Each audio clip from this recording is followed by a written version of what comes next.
Greetings, welcome, and thank you for clicking. I'm Christian of Standing Stones Healing Company, encouraging your journey with Reiki, card reading, and coaching for life's changes, challenges, and transitions. Thanks for joining me for this episode of Ask the Stones, offering spiritual guidance and encouragement for life's challenging questions. Greetings, welcome, and thank you for joining this episode of Ask the Stones. Our question this week comes from Darrell. All of my friends are married, have kids and houses, and good paying jobs. They go out to eat and travel and have nice cars. I lost my job last year from the pandemic and moved in with my mom. I feel like a failure next to them, especially now that I'm making less money. I'm trying to use crystals to find a better job. What crystals do you think I should use? Darrell. Thank you, Darrell, for this question. I appreciate your question and want to send my condolences to you, or maybe my congratulations. I'm not sure which, Darrell, because it really depends upon your feelings about it regarding the loss of your position. You may be really sad about it. You may be excited. You may be happy. Maybe it wasn't the right position for you, even if you are currently making less. And so I either want to say congratulations or I'm sorry. So choose whichever one is appropriate to you, right?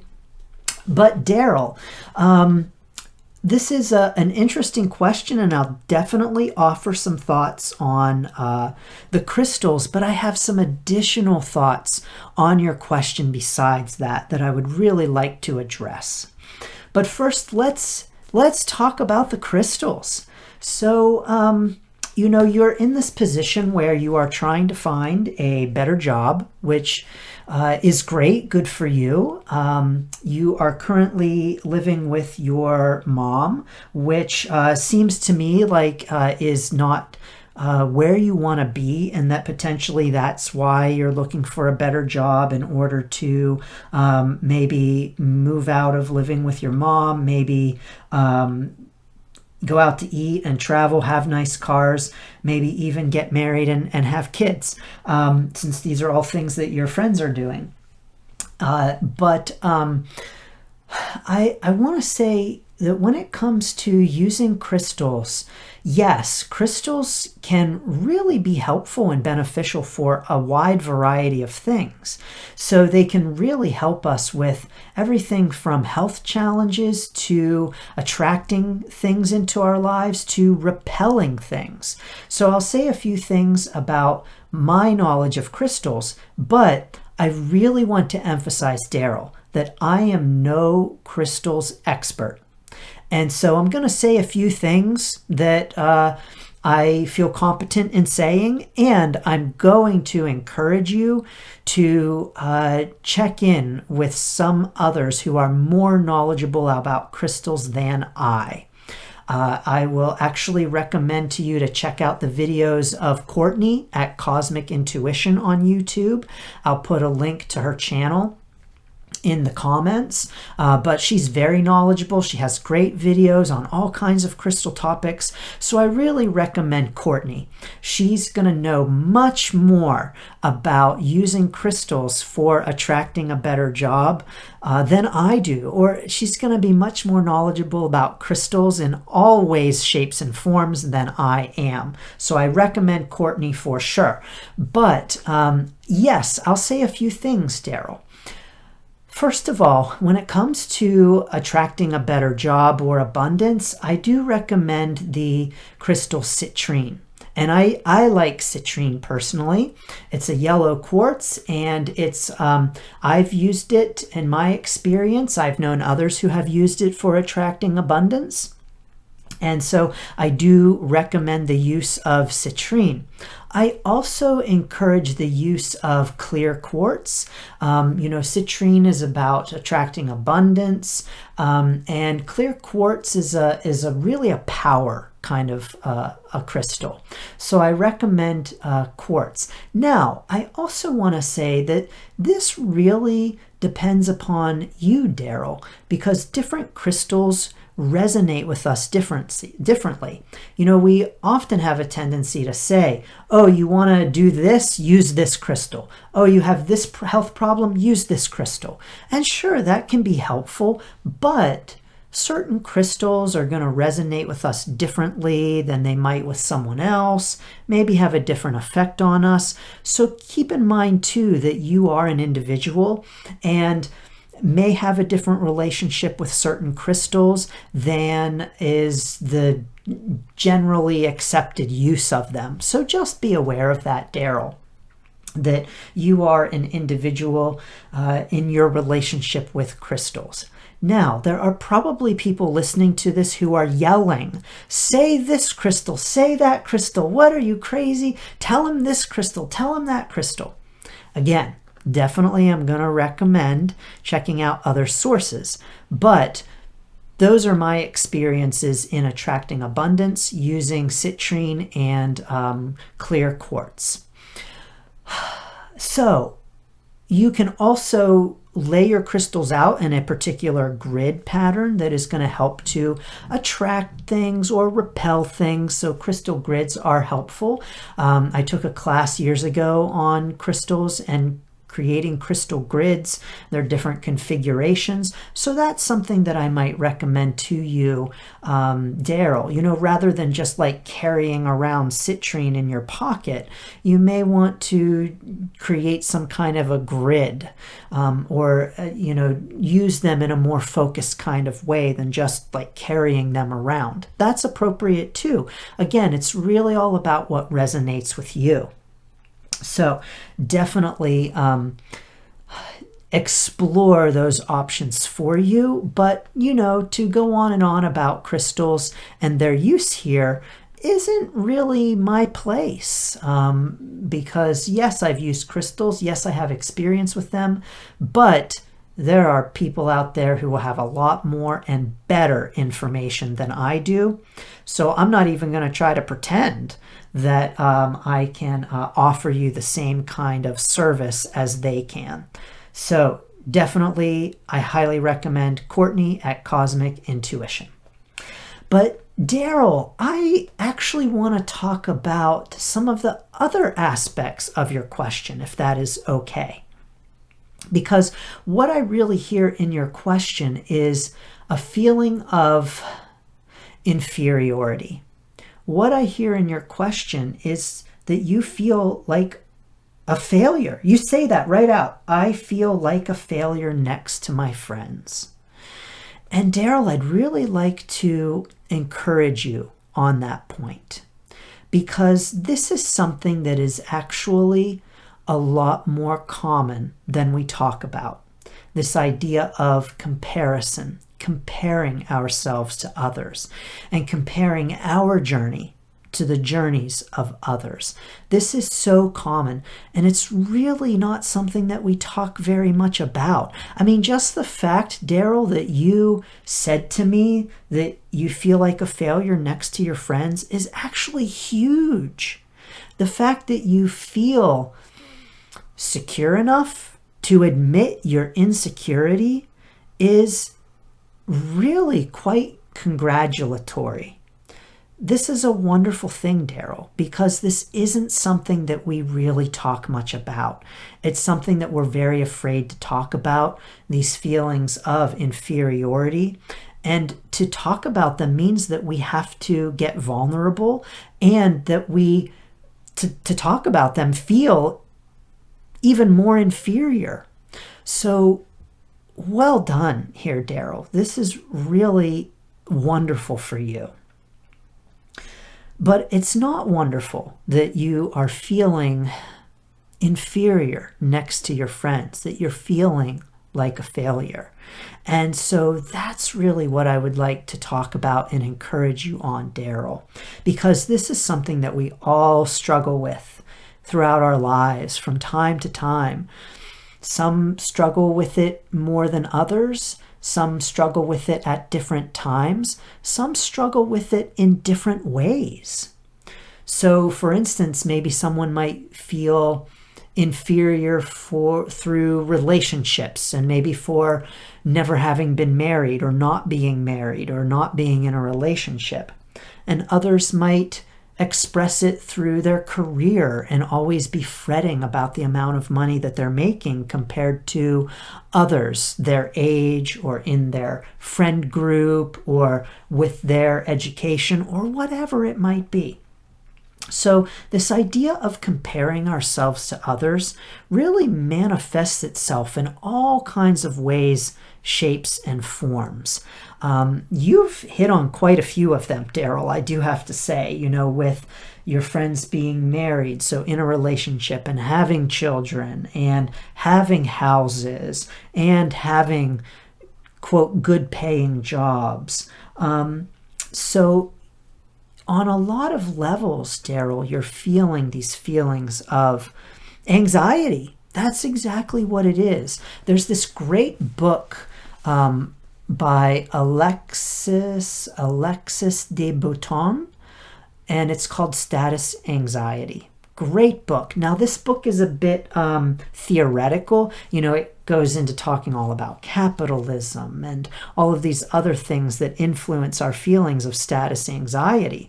But it's all about status anxiety. It's all about this very thing, Darrell, in which we often feel inferior when we compare ourselves to others. And it doesn't just look like comparing yourself in terms of the money you make. It doesn't just look like comparing yourself in terms of your relationships. It also manifests in terms of our physical bodies and the cars that we drive, whether or not we have a car, the cities we live in, the areas we live in, even within the cities we live in, the neighborhoods that we live in. I mean, the ways in which we compare ourselves to others is endless, which means that the ways in which we can feel inferior to others is endless. So what do we do about this? Okay, first let's recognize that this is normal. So, Darrell, it is completely normal for you to be comparing yourself to your friends. That is a common thing, something that we all do, and something that we are culturally pressured to do, to compare ourselves to others. And so often when we compare ourselves to others, we do find ourselves lacking. Now, it can work the other way too, where we compare ourselves to others and we feel that we are better than others because, we have a nicer house, a bigger house, a better car, we're thinner, we're taller, we have a better looking partner, we are better looking, whatever. That is just as detrimental as feelings of inferiority when we compare. So comparisons are not our friends. Comparisons are not a positive way for us to lead a happy and healthy and fulfilled kind of life. Because anytime we compare ourselves to others, we are always, always, always going to find ways in which we, quote, don't measure up. And when we compare ourselves to others, we are always, always, always going to find ways in which we are, quote, better than others. So, Darrell, you're feeling inferior to your friends, but in other ways of comparison, maybe you are, quote, superior. Now, I use these words in quotes because, again, comparisons are dangerous. I think that comparisons really shut us off from recognizing our connectedness and recognizing our wholeness, not only as individuals, but as a collective. And so I really want to encourage us all to try to decrease these comparisons that we make, whether they are upward comparisons or downward comparisons, whether they make us feel better about ourselves or they make us feel lacking. I really want to encourage us to try to release this idea of comparison. Whew, this is not easy. No way. This is a lifelong kind of a challenge. So I'm not saying, all right, Darrell, just drop your comparisons, pal. No way. This is not easy to do. This is a lifelong kind of a thing to work through. Because we're taught to compare. We're taught to look at one another in terms of our differences and how we might be better than someone, farther ahead or more behind. I mean, just look at the things called grades that we get in school. You know, you get an A, your friend gets a B. Oh no, let's compare. And who feels better? The person with the A feels better. The person with the B, they might have been feeling really good about their B, and then they found out that their friend got an A, and now they don't feel so good about their B. There was a study done with salary, and they found that people would rather be making $50,000 if everyone else in their company was making $40,000 than they would be making $60,000 when everyone else at the company is making $70,000. So what I'm saying is, we, according to this study, would rather make less if the people around us are making less than we are. Then we would rather make more if the people around us are making more than we are. So what this study is saying is that, you know, to compare $40,000 to $60,000, which would you rather make? Duh, $60,000. Not according to this study. According to this study, we would rather make $40,000 if it means that we are making more than everyone else. And we would prefer that over making a higher wage when everyone else is making more than we are. Wow. So we can see how this idea of comparison really works to our own detriment. 40,000 or 60,000, which do you want? Well, I'd take the 60,000. Not so fast. You would think so, but not according to this study. And when we really think about it in our own lives, isn't it kind of true that we would feel superior making more money, that we would feel better about ourselves, that we would say, oh, yeah, I'm making $40,000. I'm making 40, was it 40, 50? Whatever. I'm making more. I'm not making as much as I could be making, but I'm making more than everyone else. Yes. So we can see how culturally conditioned we are to make comparisons and how these comparisons are to our detriment. How they really serve to separate us from one another and to encourage us to compare ourselves. And either way, we're going to find ourselves feeling better or feeling worse. Just like that student who felt good about the B grade until they learned their friend got an A, and then maybe they did not feel so good about the B. So I want to encourage us all, and me too, everyone. This is not something that I have figured out. Again, this is a lifelong thing that we are all always working on. But I want to encourage us to work to release those desires to compare. I think that first recognizing that it is a normal thing to do is helpful, which means that we're not going to, or at least it's not going to be as challenging for us to judge ourselves. We can cut ourselves some slack and not feel so judgmental of ourselves when we are comparing, because this is a typical, normal kind of a thing. So making sure to acknowledge that comparisons with our friends, our peer groups, are normal, and releasing judgment of ourselves for doing it. So when we find ourselves doing it, acknowledging that, but not beating ourselves up about it. And certainly not saying, I bet everyone else is way better at this than I am. Right? No, really, probably not. So I encourage you, Darrell, to work to release this judgment of yourself and to work to release the desire, the need for the comparisons.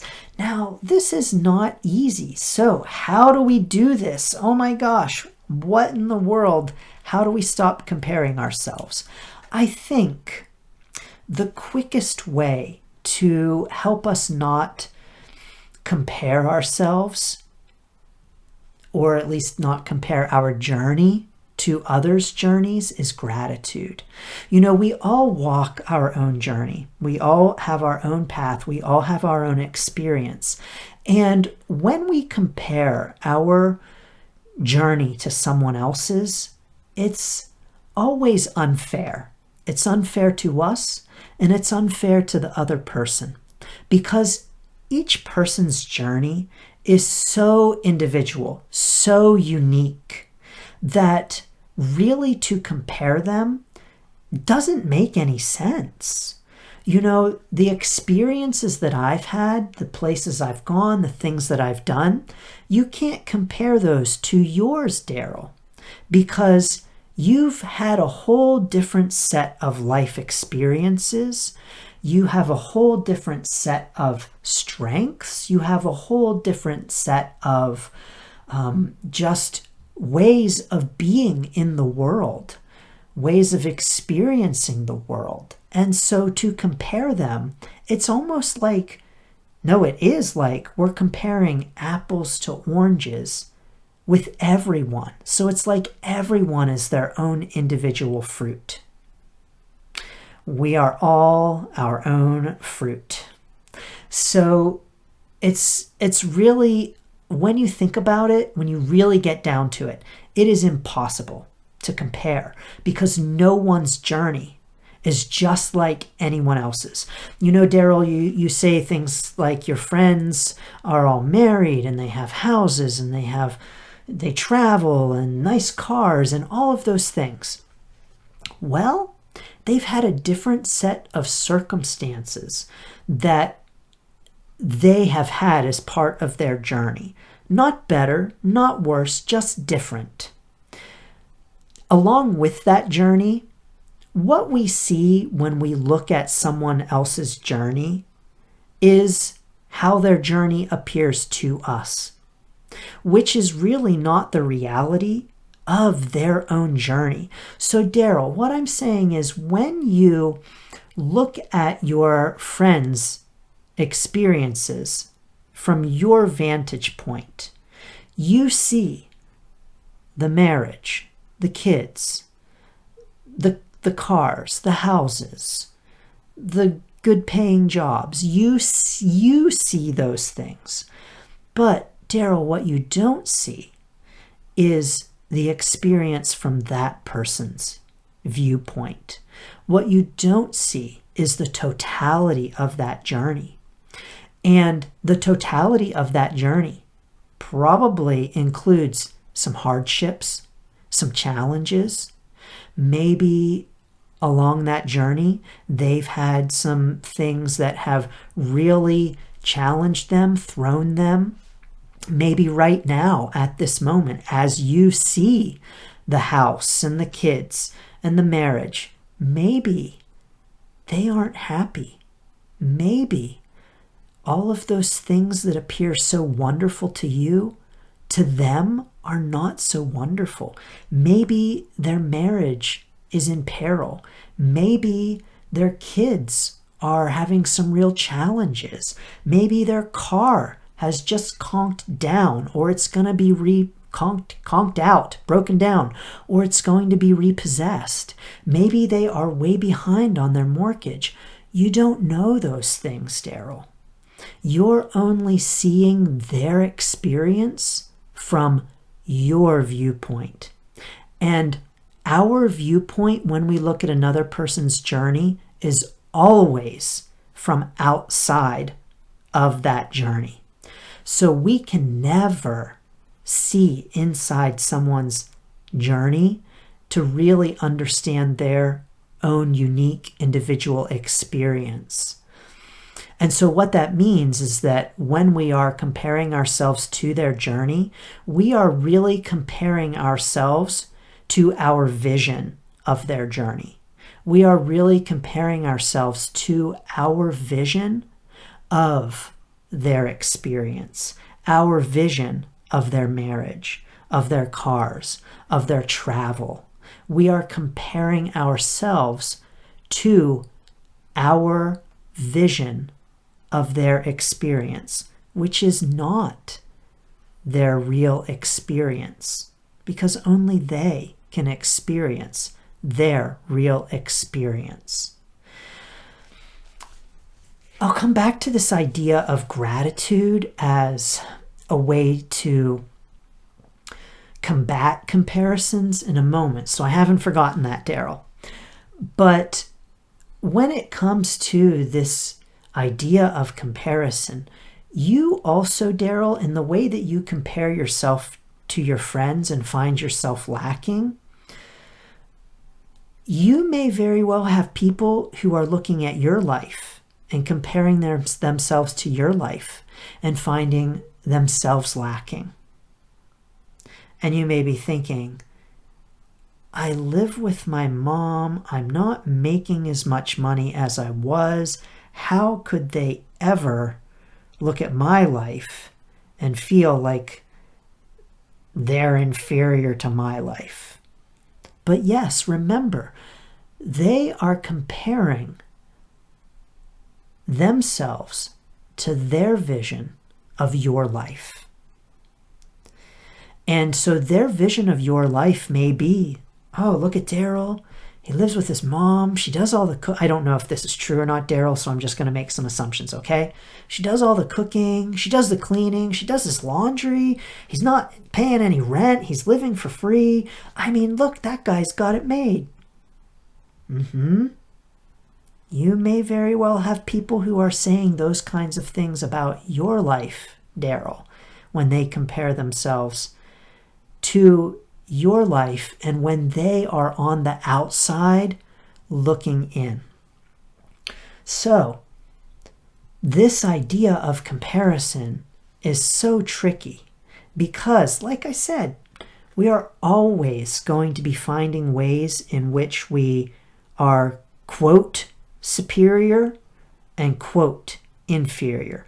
Now, I put these in quotes because this idea of comparing ourselves to others and finding ourselves superior or inferior is erroneous. It's a myth. It's a mirage. It's simply not true. Not only in that we are always looking outside, from the outside, to someone's experience and not from their own experience of their experience, but also because these ideas of superiority and inferiority are so tricky, so problematic, so much a barrier to really seeing one another as equal, beautiful human beings on this incredible miracle of an earth. We are all equal miracles on this earth.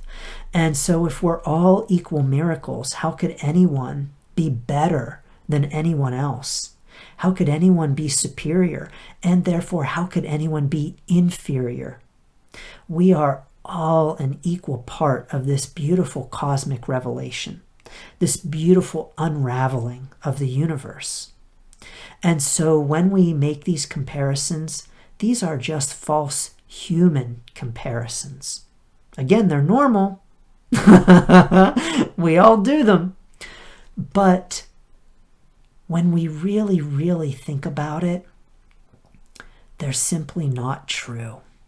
What is true is that we all have our own beautiful, unique journey. And when I say unique, I mean, let's just let our minds be boggled for a moment at the uniqueness of our own experiences. There are billions of people on the earth in this moment, right now. That's even just kind of boggling to think about too, isn't it? Kind of boggling for me to think about as I sit in my bathroom recording this.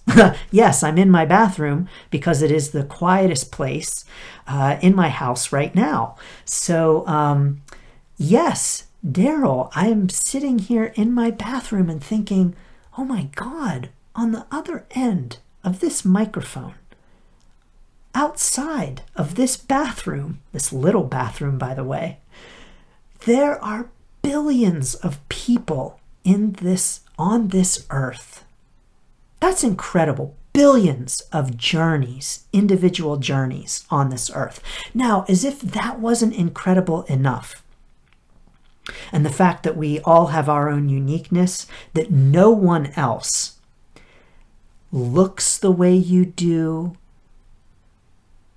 has the same, and when I say looks the way you do, I mean, sure, yes, some people have some of our similar features, but even identical twins are not completely identical.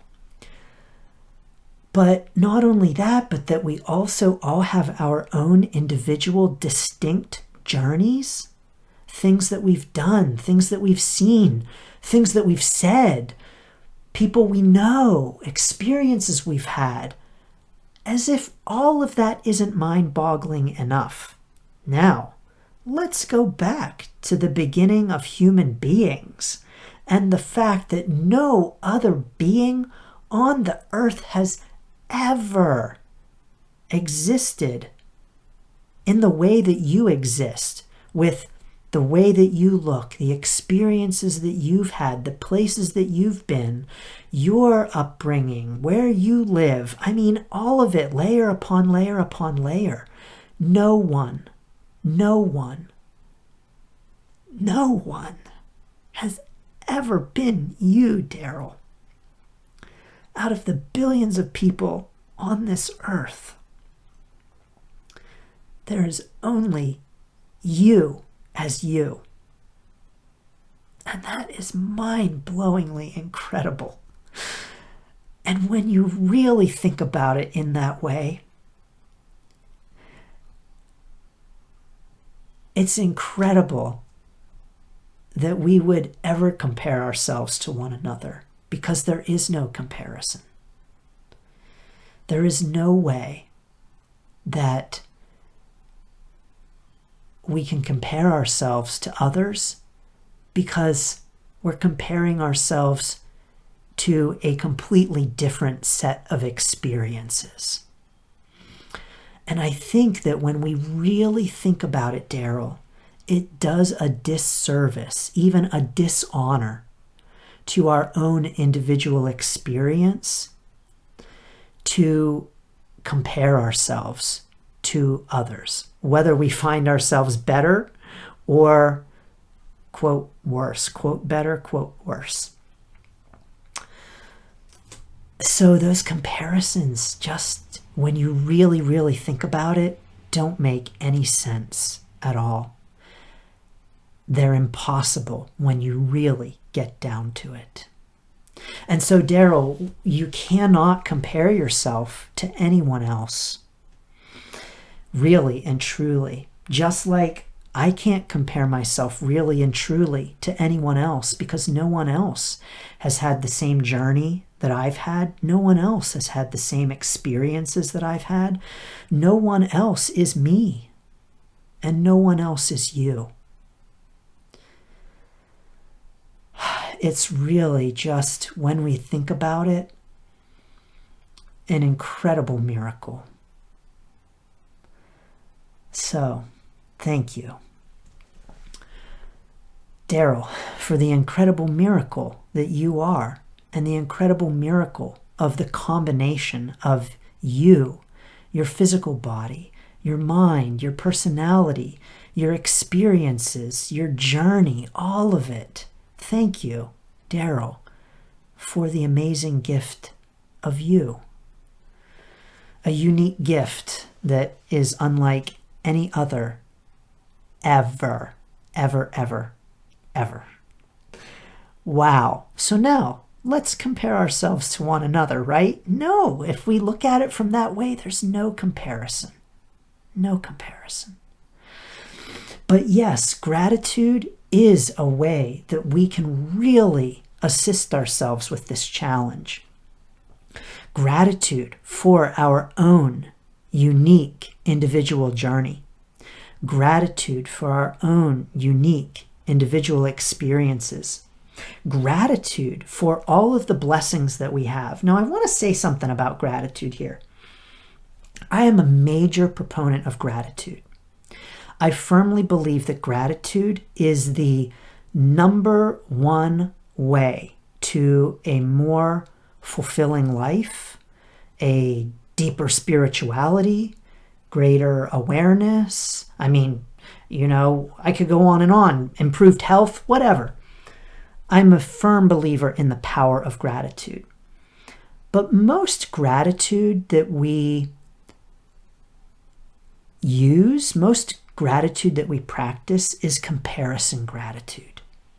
Now, this can be a really helpful way to get yourself into gratitude, but it is not the best form of gratitude in which we say, oh, I'm so thankful for this because millions of people all over the world don't have this.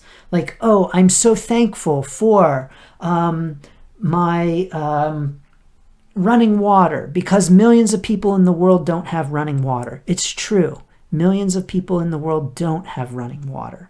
And yes, let's be grateful for running water.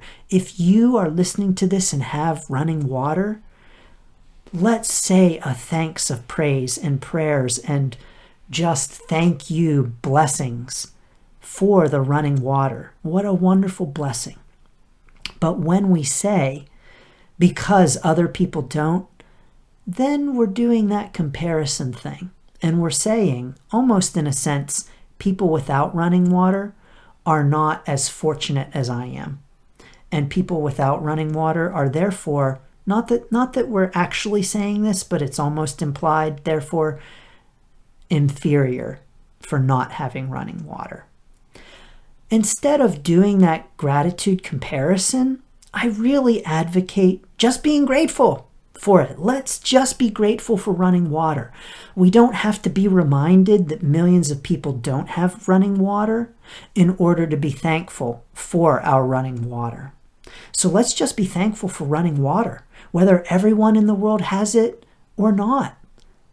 Let's just be thankful if we have it. So I think that comparison gratitude can be helpful to get into gratitude if it's not a practice for you, because gratitude is a practice. But I don't think that it is the best way to continue with gratitude. And I don't think it's the highest expression of gratitude. I think true gratitude is grateful for gratitude's sake and not in comparison to what others don't have and saying, oh, I'm so thankful I have a car because millions of people all over the world don't have a car. It's true. Millions of people don't have a car, and millions of people might not want a car. I know people without cars who don't want cars. So when we say, I'm so grateful for my car, so many other people don't have cars, that's kind of implying that everyone wants a car. Not everyone does want a car. Some people don't have running water and don't want running water. So I think that it's important for us to focus in on gratitude to help us with our comparisons, but to not fall into the trap of comparison gratitude when we do that. So Darrell, what I'm saying is that I'm going to encourage you to practice gratitude for the things in your life that you have right now without comparison to whether or not other people have them. So, for instance, your mom is living. So rather than saying, oh, I'm so grateful that my mom is alive, many people don't have a mom who's alive. That is true, yes. And we can say, thank you, my mom is alive. Thank you, my mom is in my life, without having to compare it to others who may not have their mom in their lives, or who maybe never had a mom. So I really want to encourage you, Darrell, to use gratitude, find things in your life to be grateful for. I think is going to be really helpful for you. And that actually is, believe it or not, Darrell, this is going to help you to find a better job. Because when we focus on gratitude, it's going to help to improve our mood, help to improve our outlook, and that carries into the job search. So the way in which we show up in a job search really impacts the job search. And so focusing on things that we're grateful for actually is going to help us to have a more positive outlook and therefore help us to have a more positive outlook as we are job searching. So gratitude, gratitude, gratitude. So important. But Darrell, you are normal for these comparisons. And I really want to encourage you to recognize the miracle of your own journey, recognize the miracle of your own experience, and know that things in your life have unfolded in the way that they have needed to for your best and highest good. And to know that the experience that you are having now, it's not going to last. This is not going to last forever. And to find gratitude for the things that are positive about it right now, to express gratitude for those things. Darrell, I had a stretch of time where I was living with my parents. I had a wonderful home that I loved very much.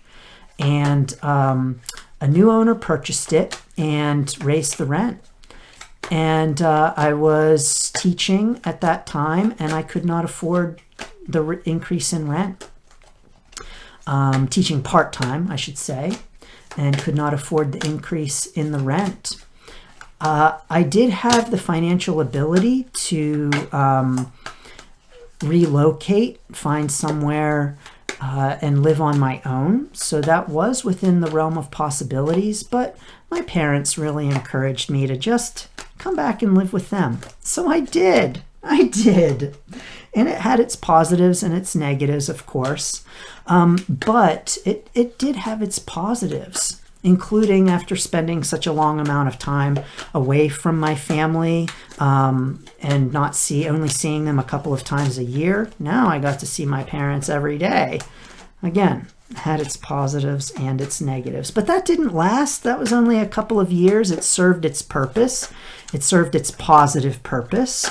It allowed me to do some great things like extended periods of travel abroad that I would not have been able to do otherwise. So it was a true blessing. But it didn't last. And this won't last for you either, Darrell. So I encourage you to find the blessings in this experience now. All right, this is interesting. So I have pulled a Celtic Dragon Tarot card for you, Darrell, and it is the Nine of Wands. Now, what I'm picking up from this card is the idea of seeking, the idea of searching.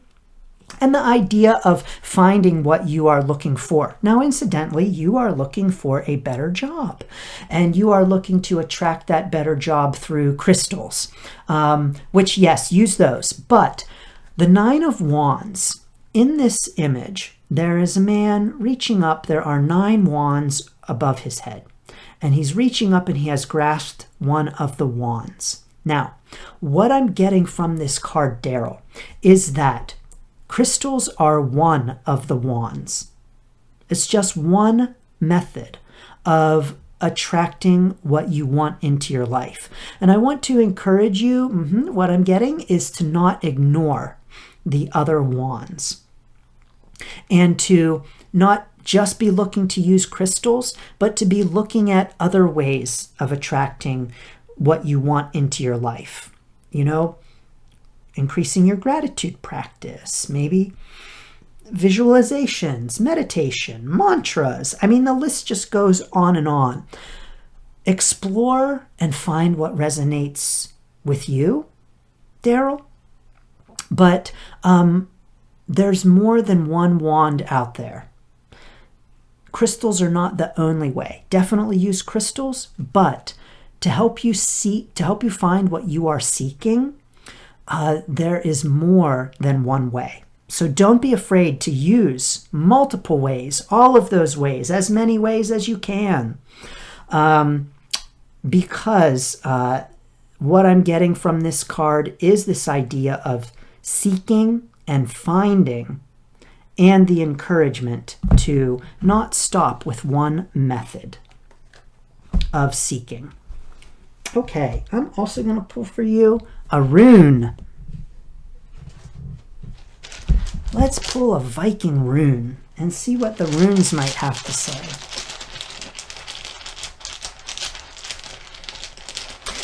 Darrell, I do want to say that so much of what we look at in other people's lives, again, is our view of their experience and not the reality. I mean, don't we know this so well from social media, right? Where everyone puts the glossy photos on Instagram, and they aren't showing all of the other images. Maybe they're putting up a fancy image of their house, but they're not showing you the inside of the house that is cluttered, right?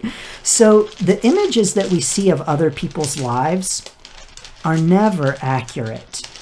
Not only because we can't be them and have their experience and see it from inside, but also because they're curated. Our visions of other people's lives are curated. Like if I hadn't told you I'm in my bathroom, you would have never known that I'm in my bathroom. You can't see me right now, but yes, I'm sitting on my toilet right now, Darrell. I'll be recording in a different spot at a different time of year when things are a little more quiet. But yes, this is the quietest place. A lot of podcasters also will record in closets and whatever. But you wouldn't know, but that's the reality. Okay, Darrell, the rune that I have pulled for you is Joy. This is one of my favorite runes. I have a few runes, I have to admit, that are my favorites, that I draw in certain places and that I evoke, and Joy is one of them. I love the Rune of Joy. Darrell, I really want to encourage you right now in your experience to find some joy. Find reasons for joy. Find reasons for joyfulness. That is really going to help you with your attitude, which is, like I said, going to help you in your job search. So I do really encourage that. But yes, joy. Thank you, angels, for this wonderful message. Even during our most challenging times, there are always reasons for joy. Joy is always around us. We only have to recognize it.